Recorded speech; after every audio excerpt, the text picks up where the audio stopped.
Walasa ka dɔ fara Mali finitigiw fanga kan jamana lafasali ani a lakanali la ni soldasikulu 3,043 minnu kun fɔlɔ bɔlen filɛ u ye kalo 6 de kɛ soldasi baaraw kalanni na Tuwaniso la Samako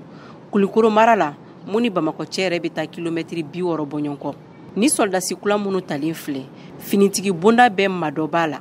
polisi nationale b'u la protection civile armée de terre garde nationale fo ka taa se gendarmerie nationale maaw ma nin kalo 6 kalan in kɔnɔ farikolo ɲɛnajɛw baaraw bɛɛ lajɛlen kɔfɛ jamana ani jamana kɔnɔdenw n'u borofɛnw bɛ se ka lakanani sira minnu ye o kalankɛliw kun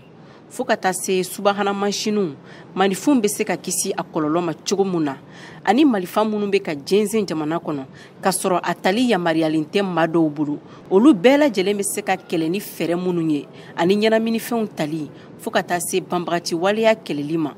Général de brigade Mohamed Alpha Diaw soldasiw ka kɛnɛyasoba ɲɛma n'o yɛrɛ fɛnɛni tun bɛ ni soldasikulaw ka tali nisɔndiya kɛnɛ kan a y'a yira a ka kuma kɔnɔ k'u ye kalan min sɔrɔ ni kalo 6 kɔnɔna na k'u k'a kɛ baarakɛminɛ ɲuman ye mun bɛ jamana kɔnɔdenw ni jamana ka lakana sabati ko sabula ko jamana jigi b'u kan